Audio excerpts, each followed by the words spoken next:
살인자가 되는 건 순간이었습니다.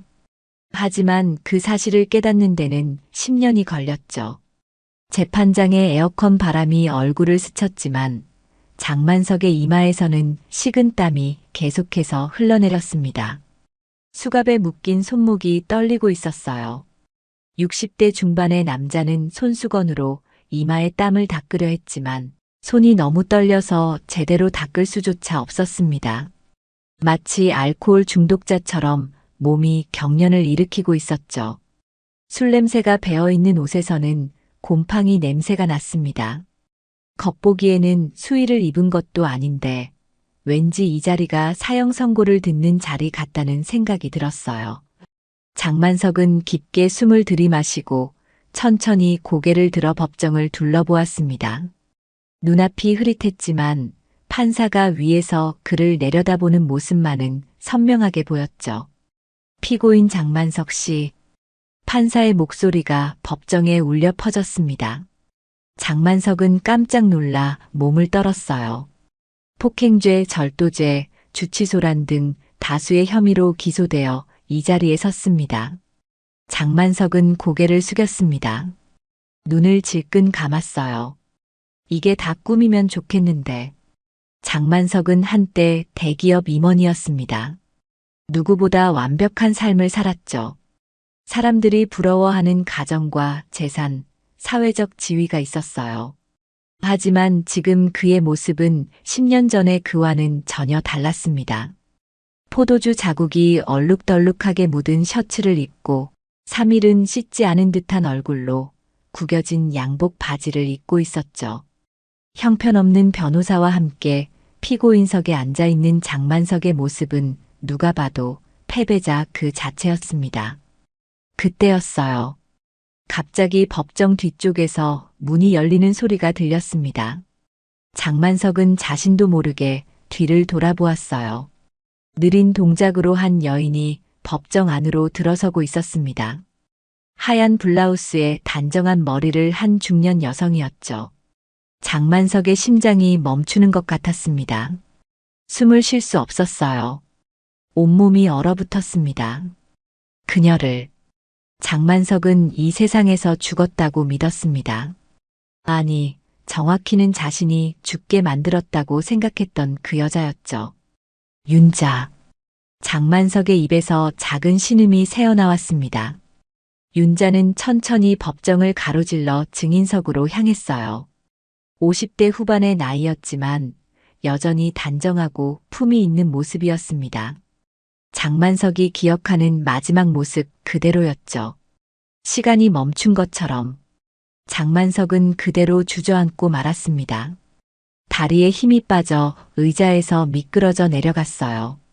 미친 거 아냐? 이건 악몽이야. 돌아가라고. 그는 중얼거렸습니다. 하지만 윤자는 조용히 걸어와서 증인석에 앉았습니다. 그녀의 표정은 차분했어요. 공포도 분노도 증오도 없었습니다. 그저 담담한 표정으로 앉아 있었죠. 그것이 오히려 장만석을 더 괴롭게 했습니다. 판사가 다시 발언했어요. 증인 윤자 씨, 선서를 해주시기 바랍니다. 윤자는 일어나 오른손을 들고 선서를 시작했습니다. 그녀의 목소리는 흔들림 없이 또렷했어요. 저는 진실만을 말하고 진실만을 말하겠으며 온전한 진실만을 말할 것을 맹세합니다. 장만석은 변호사의 팔을 붙잡고 귓속말로 속삭였습니다. 저 여자는 죽었어. 10년 전에 죽었다고. 어떻게 이럴 수가. 변호사는 장만석을 의아한 눈으로 바라보았어요. 무슨 말씀이세요? 증인 윤자 씨는 당신의 전처이고 현재 생존해 계십니다. 서류에 다 나와 있어요. 장만석의 눈에는 공포가 가득했습니다. 심판의 시간이 정말로 시작된 것이었죠. 10년 전 장만석은 성공한 사업가였습니다. 대기업 임원으로서 누구보다 열심히 살았고 그만큼 많은 것을 이루었죠. 50대 초반의 나이에 회사에서는 임원으로 승진했고 강남의 아파트 2채와 별장까지 소유하고 있었습니다. 남들이 보기에는 부러울 것 없는 삶이었어요. 하지만 장만석은 지루했습니다. 일에 미쳐 살았던 나날들, 가족보다는 회사를 위해 모든 시간을 바쳤던 세월. 그는 어느 순간부터 진정한 행복이 무엇인지 의문이 들기 시작했어요. 그러던 어느 날 장만석은 회사 신입사원 김미나를 만났습니다. 28살 장만석보다 20살이나 어린 여자였죠. 처음에는 단순한 호감이었습니다. 미나가 상사의 말에 귀를 기울이고 그의 농담에 웃어주는 것이 좋았어요. 점심을 같이 먹고 때로는 야근 후 저녁을 함께하는 날이 늘어났습니다. 장만석은 자신이 사랑에 빠졌다고 착각했습니다. 그때는 그렇게 믿었으니까요. 집에 들어가기 싫어졌고 아내 윤자와의 대화는 점점 줄어들었습니다. 윤자도 달라지기 시작했어요. 늦게 들어오는 남편을 의심하는 눈빛, 옷에 배인 향수 냄새를 맡고 물어보는 질문들. 장만석은 귀찮아졌습니다. 하지만 윤자는 똑똑한 여자였습니다. 변호사 출신인 그녀는 남편의 행동 변화를 놓치지 않았어요. 그녀의 날카로운 눈은 모든 것을 꿰뚫어 보았습니다. 외도하는 거야? 어느 날 밤 윤자가 물었습니다. 장만석은 부인했지만 윤자는 이미 증거를 쥐고 있었어요. 호텔 영수증, 선물 구매 내역, 통화 기록. 윤자는 모든 것을 다 알고 있었습니다. 이혼하자. 윤자가 말했습니다. 내 몫의 재산도 당연히 가져갈 거야. 그 말은 곧 내 재산의 절반이 날아간다는 의미였습니다. 장만석이 그토록 열심히 모은 돈과 재산의 절반. 그는 받아들일 수 없었어요. 이혼은 안 돼. 죽는 게 낫지. 장만석은 그렇게 생각했습니다. 그리고 곧 그의 머릿속에 끔찍한 생각이 스쳐갔어요. 그녀를 없애는 게 낫다. 장만석은 악마와 손을 잡았습니다. 인터넷을 통해 불법 사이트에 접속했고 어둠의 세계와 연결되었죠. 그곳에서 그는 해결사라는 사람들을 만났습니다. 돈을 주고 문제를 해결해주는 사람들이었어요. 계획은 간단했습니다. 필리핀으로 가족여행을 떠난다. 그곳에서 납치를 가장의 실종으로 만들자. 지저분한 돈을 받는 놈들과 손잡고 그들이 모든 일을 처리하게 하자. 완벽한 계획이었어요. 여보, 우리 좀 쉬었다 오자. 장만석이 윤자에게 제안했습니다. 필리핀 세부로 가족여행 어때? 도윤이도 데리고 가고. 윤자는 의아해했습니다. 남편이 갑자기 가족여행을 제안하는 것이 이상했어요. 하지만 그녀는 결국 동의했습니다. 혹시나 남편이 마음을 돌이켜 가정으로 돌아오는 것은 아닐까 하는 작은 희망이 있었기 때문이죠. 필리핀 세부에 도착한 첫날, 장만석은 아내와 아들에게 말했습니다. 내일은 스쿠버 다이빙 체험을 해보자. 내가 이미 예약해뒀어. 다음 날 아침 그들은 배를 타고 바다로 나갔습니다. 장만석은 계속해서 시계를 확인했어요. 정오가 되자 갑자기 한 무리의 남자들이 그들의 배에 접근했습니다. 장만석은 심장이 빠르게 뛰는 것을 느꼈어요. 계획대로 진행되고 있었습니다. 하지만 이상했습니다. 남자들이 윤자뿐만 아니라 도윤이까지 데려가려 했어요. 이건 계획에 없던 일이었습니다. 야, 약속과 다르잖아.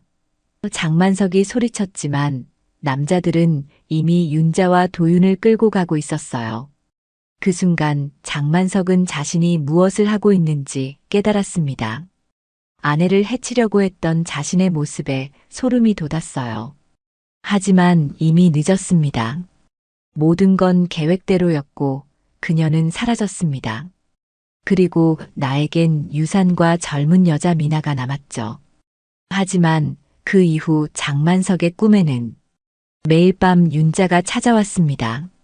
그녀의 슬픈 눈빛, 배신당한 표정이 잠을 이루지 못하게 했어요. 장만석은 자신이 저지른 일의 무게를 느끼기 시작했습니다. 법정은 긴장감으로 가득 찼습니다. 증인석에 앉은 윤자의 표정은 여전히 담담했어요. 장만석은 그녀를 바라볼 용기조차 없었습니다. 고개를 숙인 채 바닥만 응시했죠. 검사가 자리에서 일어나 윤자에게 물었습니다. 증인은 피고인 장만석과 어떤 관계입니까? 윤자는 차분한 목소리로 대답했어요. 전 남편입니다. 10년 전에 이혼했습니다. 10년 전 필리핀 세부에서 있었던 일에 대해 말씀해 주시겠습니까? 윤자는 깊게 숨을 들이마셨습니다. 잠시 침묵이 흘렀어요. 그리고 그녀가 입을 열었습니다. 그날 저는 남편이 제 목숨을 노린다는 걸 알고 있었습니다. 법정이 술렁였습니다. 장만석은 고개를 번쩍 들었어요. 어떻게 알고 있었다는 거지? 윤자는 계속해서 말했습니다. 남편의 이메일과 통화 기록을 확인했어요. 필리핀 현지 범죄 조직과 연락한 내용도 봤고요.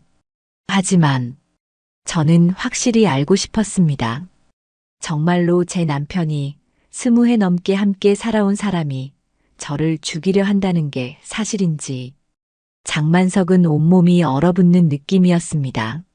모든 것이 들통났다는 사실에 충격을 받았어요.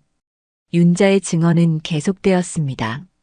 그날 바다에서 남자들이 저와 아들을 끌고 갔을 때 저는 이미 대비하고 있었어요. 하지만 그때였습니다. 방청석에서 한 젊은 남성이 자리에서 일어났어요. 30대 초반으로 보이는 그 남자는 장만석의 아들 도윤이었습니다. 장만석은 아들을 바라보았습니다. 도윤은 아버지를 외면한 채 앞만 보고 있었어요. 도윤아. 장만석이 작게 불렀지만 도윤은 반응하지 않았습니다. 판사가 물었어요. 방청인께서는 무슨 일이십니까? 도윤이 목소리를 높였습니다. 저는 장도윤입니다.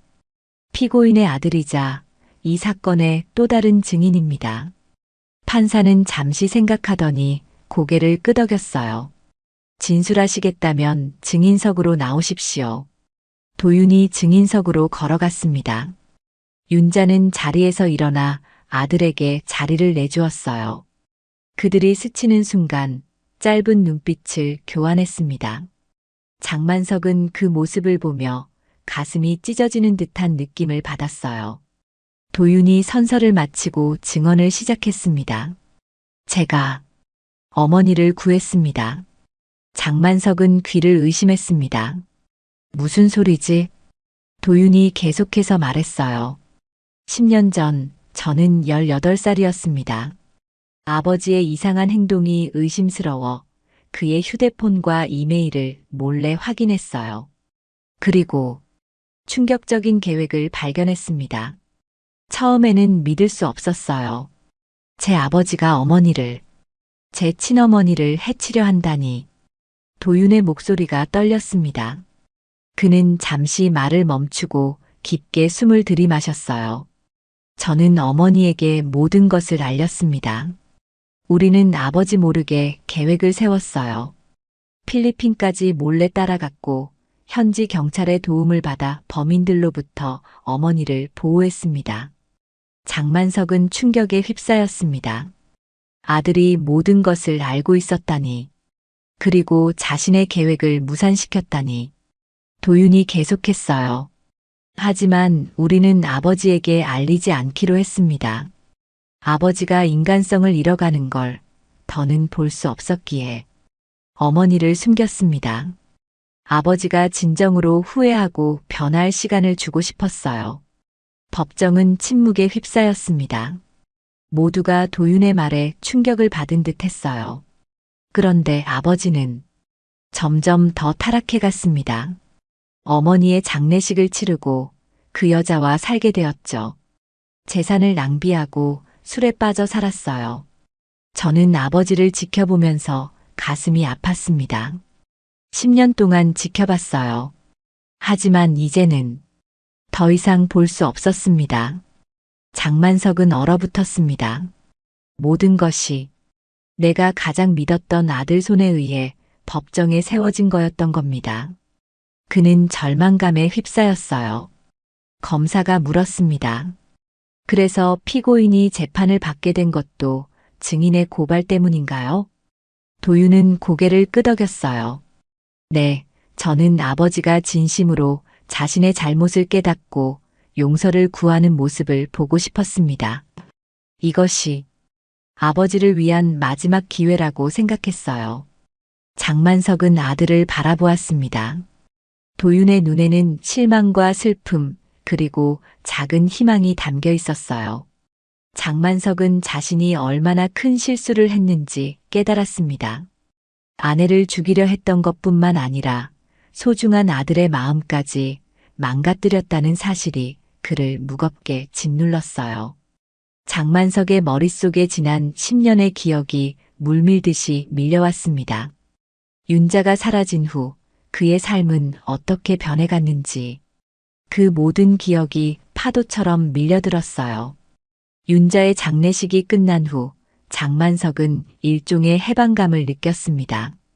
죄책감도 있었지만 그것보다는 이제 미나와 자유롭게 만날 수 있다는 생각이 더 컸어요. 그는 적절한 애도 기간을 거친 후 미나를 자신의 집으로 데려왔습니다. 처음에는 모든 것이 완벽했어요. 미나는 장만석이 원하는 모든 것을 해주었고 그의 곁을 지켰습니다. 하지만 시간이 지나면서 변화가 찾아왔어요. 미나는 점점 더 많은 것을 요구하기 시작했습니다. 오빠, 이 명품백 너무 예쁘지 않아? 내일 사줄 거지? 미나의 요구는 끝이 없었어요. 장만석은 처음에는 기꺼이 그녀의 요구를 들어주었습니다. 명품 가방, 보석, 고급 의류. 돈은 충분했으니까요.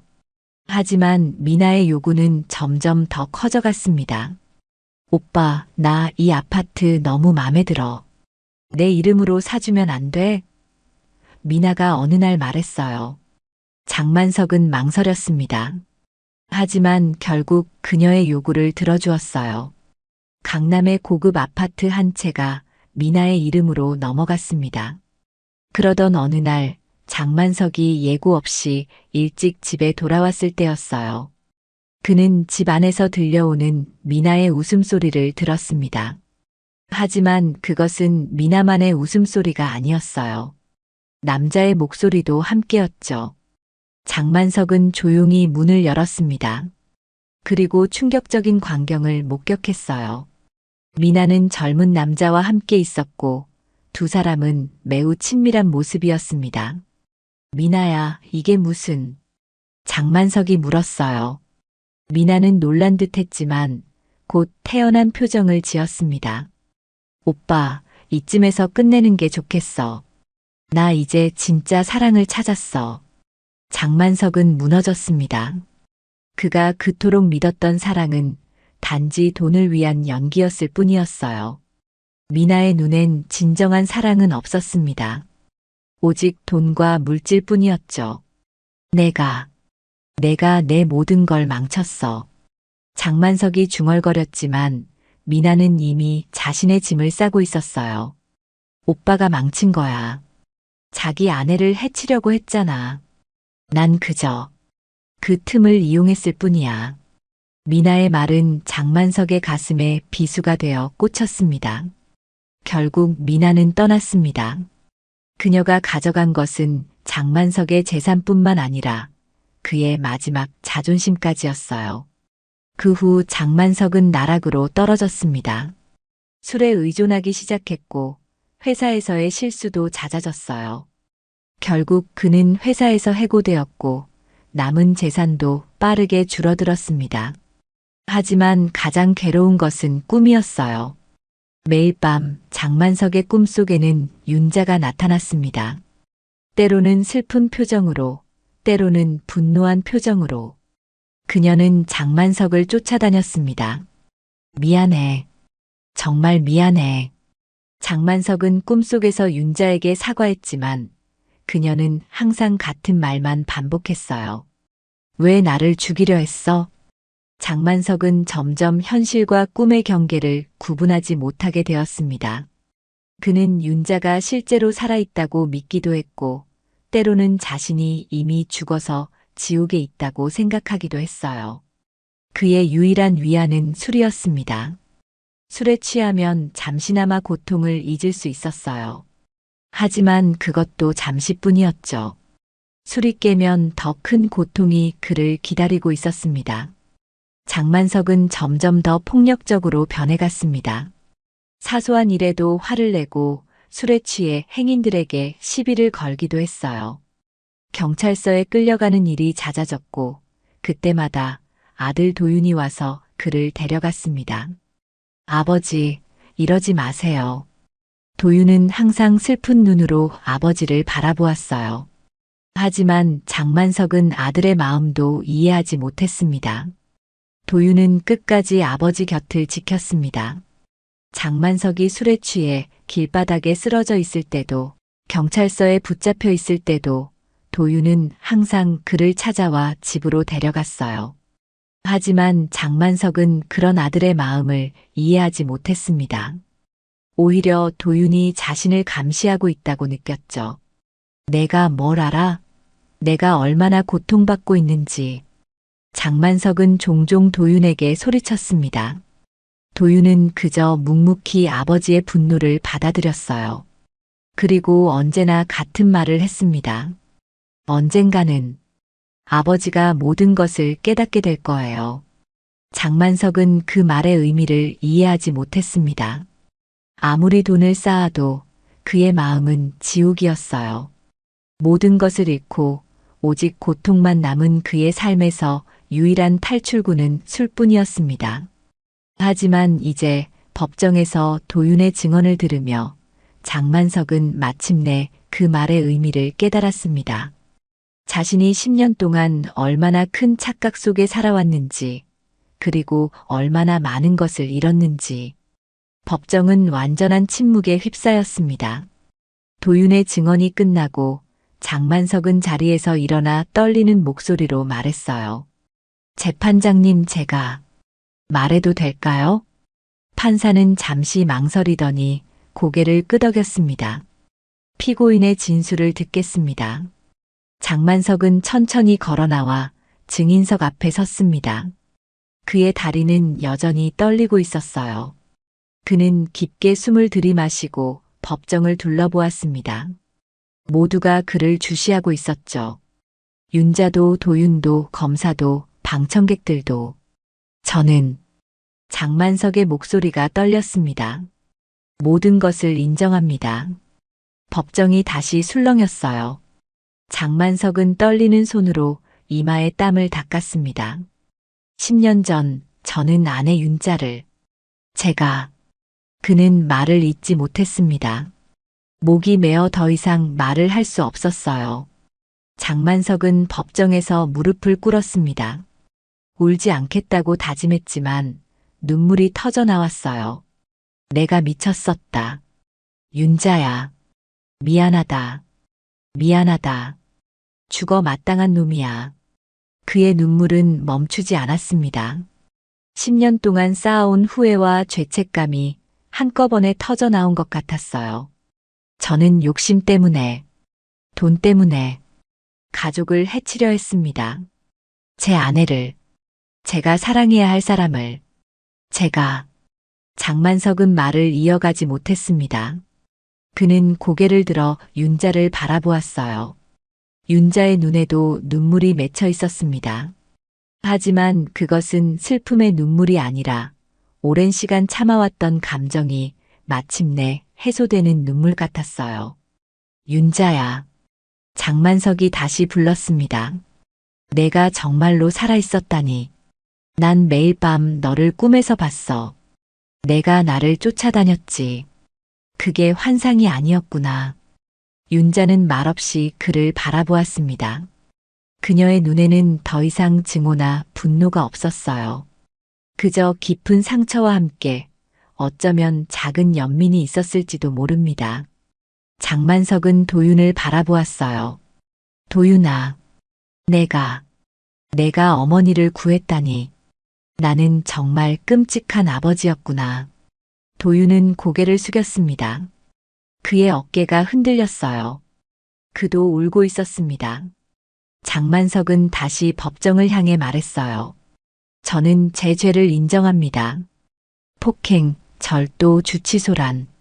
그리고 무엇보다도 제 아내를 해치려 한 것.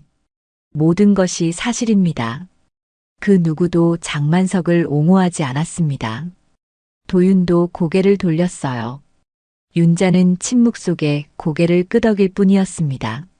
장만석은 계속해서 말했어요. 저는 제 욕심 때문에 모든 것을 잃었습니다. 가족, 재산, 명예, 모든 것을. 그리고 가장 중요한 것은 제 영혼을 잃었습니다. 판사가 잠시 침묵하더니 물었습니다. 피고인, 법정에서의 진술은 이것으로 마치겠습니까? 장만석은 고개를 끄덕였어요. 네. 하지만 한 가지만 더 말씀드리고 싶습니다. 그는 다시 윤자를 바라보았습니다. 윤자야, 내가 용서하지 않는다는 거 알아. 용서받을 자격도 없고. 하지만 정말로 진심으로 미안해.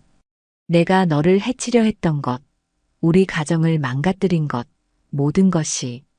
윤자는 천천히 일어나 장만석을 바라보았어요. 그녀의 눈에서 눈물이 흘러내렸습니다. 이제 와서 미안하다는 말이 무슨 의미가 있을까요? 윤자가 조용히 말했습니다. 10년이라는 시간. 그 시간 동안 저와 도윤이 얼마나 고통받았는지 아세요? 장만석은 고개를 숙였어요. 말할 수 있는 것이 아무것도 없었습니다. 윤자는 계속해서 말했습니다. 하지만 당신이 진심으로 자신의 잘못을 인정하는 모습을 보니 적어도 그것만큼은 용기가 필요했을 거예요. 그 말은 위로도 용서도 아니었습니다. 그저 사실을 말한 것뿐이었죠. 하지만 그 말이 장만석에게는 작은 위안이 되었어요. 법정은 다시 침묵에 휩싸였습니다. 장만석은 천천히 자리로 돌아갔어요. 그의 걸음은 무거웠지만 어쩐지 10년 만에 처음으로 가벼운 마음이 느껴졌습니다. 진실을 마주한 후에 묘한 해방감이었을까요? 선고일이 왔습니다. 장만석은 변호사 옆에 앉아 있었어요. 그의 모습은 지난번 법정에 섰을 때보다 훨씬 단정했습니다. 깨끗하게 면도를 하고 새 옷을 입었죠. 이제 그의 눈에서는 공포나 혼란이 사라지고 대신 담담한 체념이 자리 잡고 있었어요. 윤자와 도윤도 방청석에 앉아 있었습니다. 그들은 장만석을 바라보지 않았어요. 각자의 생각에 잠겨 있는 듯 했죠. 모두 일어서 주십시오. 재판장님께서 입장하십니다. 법원 직원의 안내에 모두가 자리에서 일어났습니다. 판사가 입장하고 자리에 앉자 모두 다시 자리에 앉았어요. 법정은 긴장감으로 가득 찼습니다. 피고인 장만석. 판사가 불렀습니다. 장만석은 천천히 일어났어요. 네, 재판장님. 판사는 서류를 살펴보더니 입을 열었습니다. 본 법원은 피고인 장만석에 대한 심리를 마치고 판결을 내리고자 합니다. 장만석은 깊게 숨을 들이마셨습니다. 이미 결과는 뻔했어요.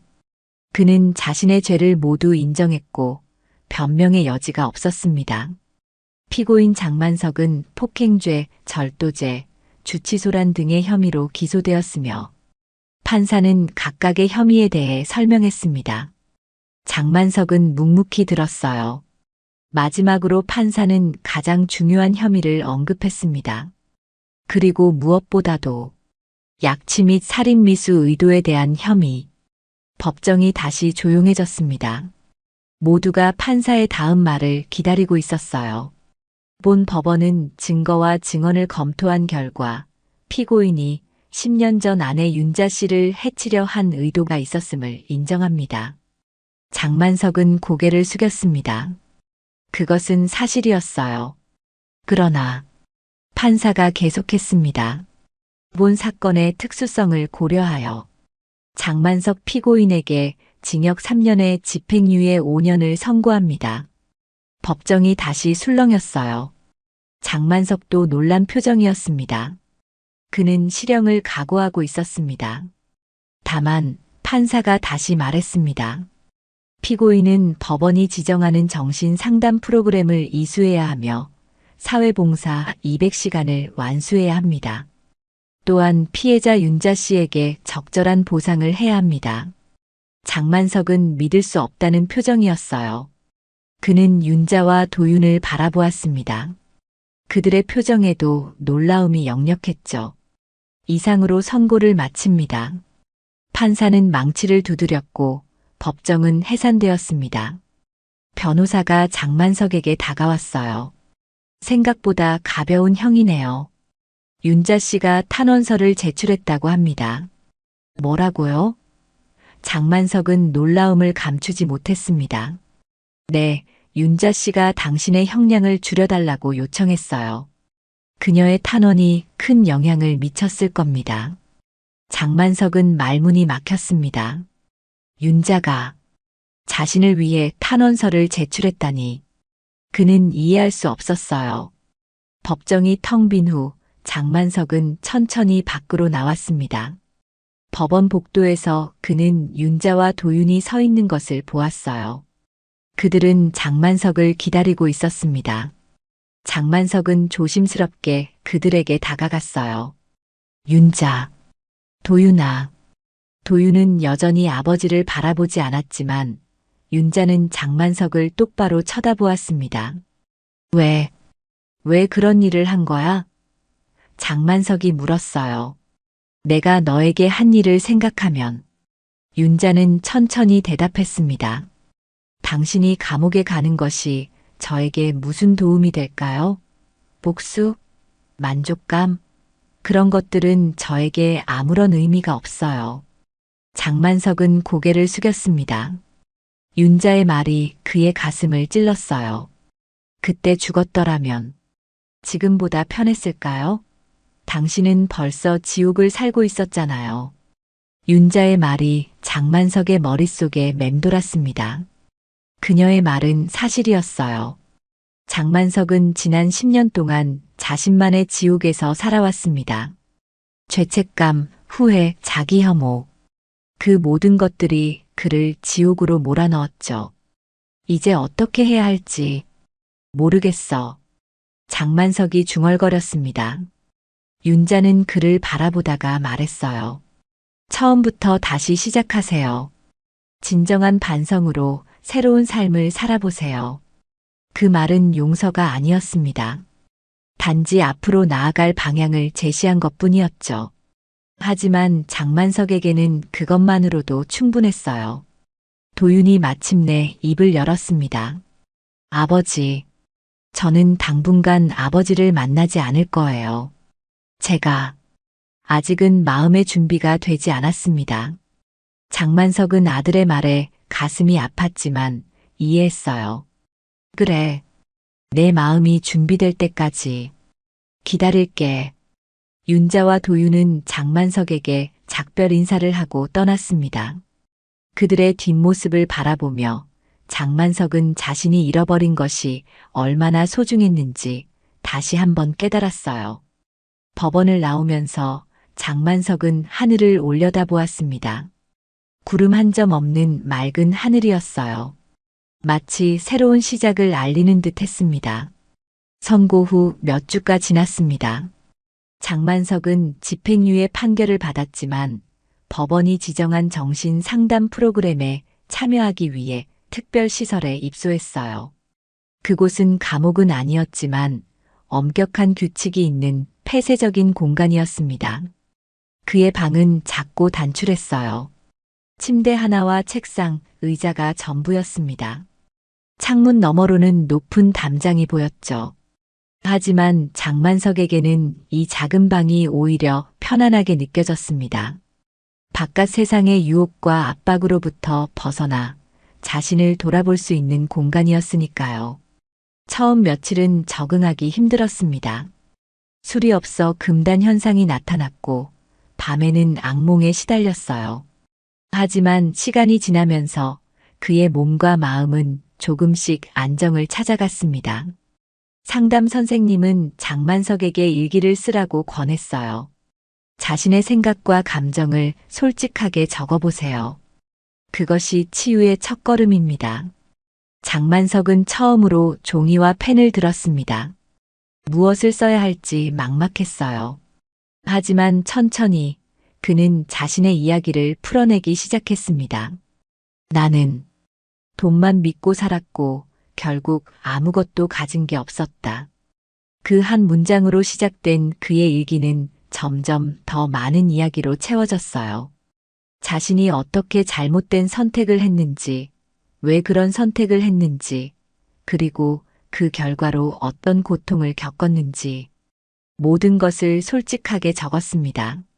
사랑이라고 믿었던 것은 사랑이 아니었다.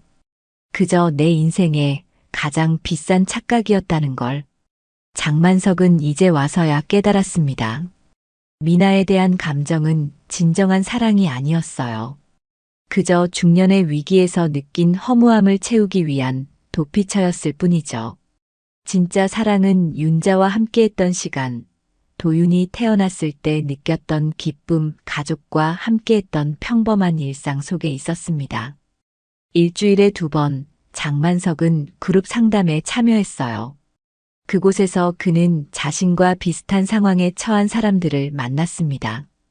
각자의 이야기가 달랐지만 그들 모두는 자신의 잘못된 선택으로 인해 고통받고 있었죠. 저는 제 아내를 해치려 했어요. 처음으로 그룹 앞에서 자신의 이야기를 했을 때 장만석의 목소리는 떨렸습니다. 돈 때문에, 욕심 때문에. 놀랍게도 아무도 그를 비난하지 않았어요. 그들은 그저 고개를 끄덕이며 경청했습니다. 같은 고통을 공유하는 사람들이었으니까요. 시간이 지나면서 장만석은 조금씩 변화하기 시작했습니다. 그의 눈빛이 달라졌어요. 이전에 혼란스럽고 공허한 눈빛 대신 이제는 맑고 진지한 눈빛을 가지게 되었습니다. 상담 선생님은 그 변화를 알아차렸어요. 많이 달라지셨네요, 장 선생님. 네, 저도 느껴요. 이제 좀 편안해졌어요. 장만석이 대답했습니다. 무엇이 당신을 편안하게 만들었나요? 장만석은 잠시 생각하더니 대답했어요. 진실을 인정하는 것, 그리고 더 이상 도망치지 않는 것. 선생님은 미소 지었습니다. 그것이 바로 치유의 시작입니다. 어느 날 장만석은 윤자와 도윤에게 편지를 쓰기로 결심했어요. 무슨 말을 해야 할지 고민했지만 결국 가장 솔직한 마음을 담기로 했습니다. 윤자에게 오랜만에 편지를 씁니다. 이렇게 정식으로 글을 쓰는 것도 몇십 년 만인 것 같네요. 먼저 당신에게 정말 미안하다는 말을 전하고 싶습니다. 내가 저지른 일은 용서받을 수 없는 것이라는 걸 알아요. 하지만 그래도 이 마음만은 전하고 싶었습니다. 당신이 탄원서를 제출했다는 이야기를 들었습니다. 왜 그랬는지 여전히 이해할 수 없지만 그 마음만큼은 정말 감사하게 생각합니다. 요즘 저는 많은 생각을 하고 있어요. 우리가 함께했던 시간들, 도윤이가 태어났을 때의 기쁨, 가족과 함께했던 소소한 일상들. 그 모든 것이 얼마나 소중했는지 이제야 깨닫고 있습니다. 당신에게 더 이상 어떤 것도 바라지 않아요. 다만 언젠가 당신이 정말로 행복해지길 바랍니다. 당신이 받았던 상처가 치유되고 새로운 삶을 살 수 있기를. 진심으로 장만석 드림. 편지를 쓰고 난 후 장만석은 도윤에게도 편지를 썼어요. 아들에게 하고 싶은 말이 너무 많았지만 가장 중요한 것만 담기로 했습니다. 도윤아, 아버지란 이름으로 이렇게 편지를 쓰는 것이 참 부끄럽구나. 내가 어머니를 구했다는 사실을 알고 나는 정말 충격을 받았다. 하지만 동시에 내가 그런 용기를 가졌다는 것이 자랑스럽기도 하다. 아버지는 이제야 깨달았다. 진정한 부는 돈이 아니라 가족이었다는 것을, 그리고 그 소중한 것을 내 손으로 망가뜨렸다는 것을. 내가 지금은 아버지를 만나고 싶지 않다고 했지. 그 마음 충분히 이해한다. 언제든 내가 준비될 때 그때 만나자. 그때까지 아버지는 조금이라도 더 나은 사람이 되기 위해 노력할게. 사랑한다, 아들아. 아버지가 편지를 보낸 후 장만석은 답장을 기대하지 않았습니다. 단지 자신의 마음을 전하고 싶었을 뿐이었어요. 하지만 놀랍게도 일주일 후 도윤에게서 짧은 답장이 왔습니다. 아버지, 편지 잘 받았습니다. 저도 언젠가 아버지를 다시 만날 날이 오길 바랍니다. 그때까지 건강하세요. 마이너스 도윤. 짧은 메시지였지만 장만석에게는 큰 위안이 되었어요. 아직 희망이 있다는 것, 언젠가는 아들과 다시 만날 수 있다는 것. 그것만으로도 충분했습니다. 몇 달 후 장만석은 상담 프로그램을 성공적으로 마쳤습니다.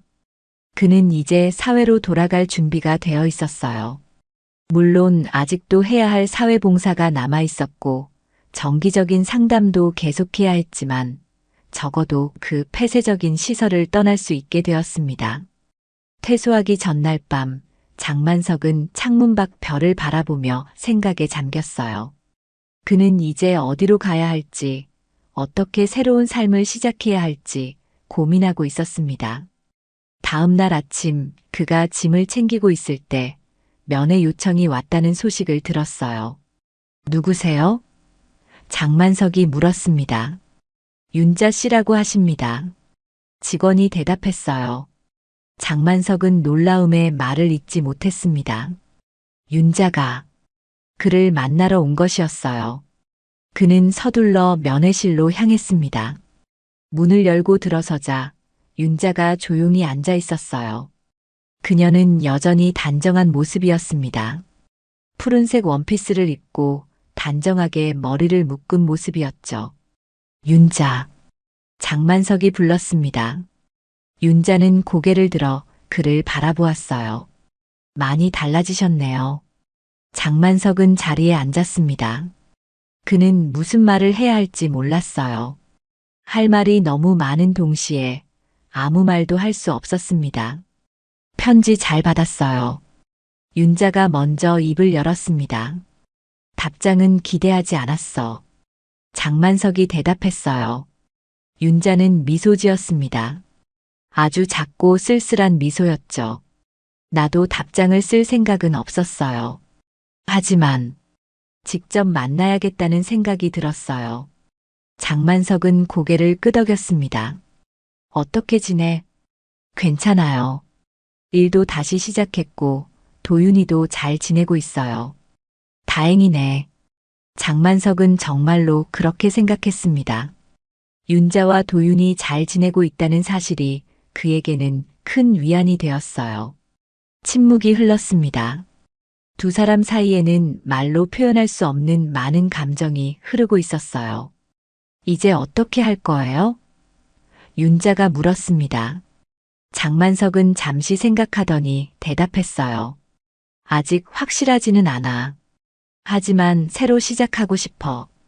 작은 일부터 차근차근. 윤자는 고개를 끄덕였습니다. 그게 좋겠네요. 다시 침묵이 이어졌어요. 그리고 윤자가 조심스럽게 물었습니다. 아직도 꿈에서 나를 봐요? 장만석은 놀랐습니다. 그 질문은 예상치 못한 것이었어요. 어떻게 알았어? 당신이 법정에서 그렇게 말했잖아요. 매일 밤 꿈에서 나를 봤다고. 장만석은 고개를 끄덕였습니다. 그래. 10년 동안 매일 밤 당신이 나를 쫓아다녔어.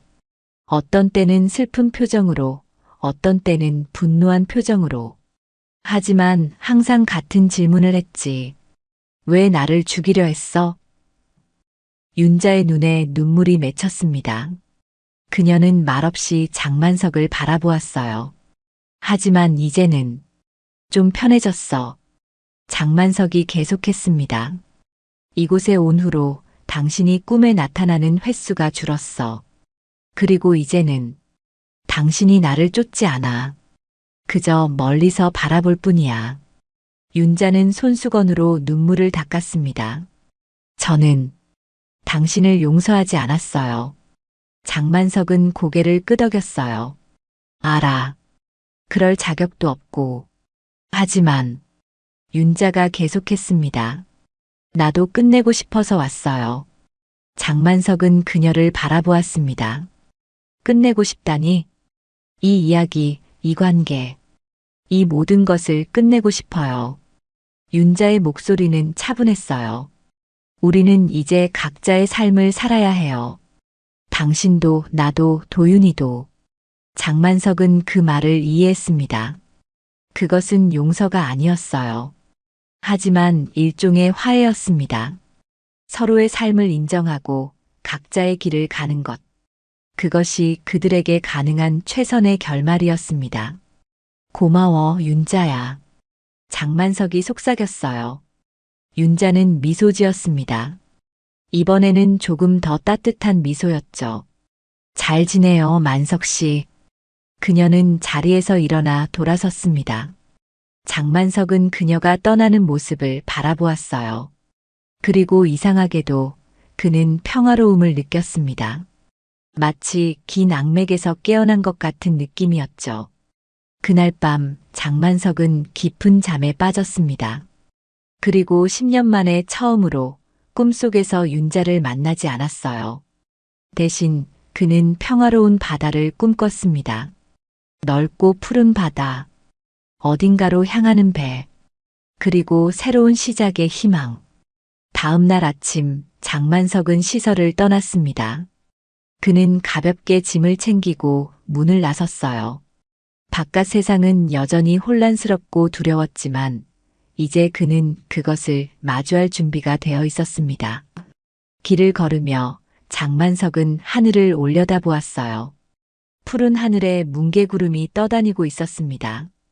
그는 문득 생각했습니다. 사랑이었을까? 아니면 죄악이었을까? 그 질문에 대한 답은 이제 중요하지 않았어요. 중요한 것은 현재, 그리고 앞으로 어떻게 살아갈 것인가였습니다. 장만석은 깊게 숨을 들이마시고 첫 걸음을 내딛었습니다. 새로운 시작을 향한 첫 걸음이었죠.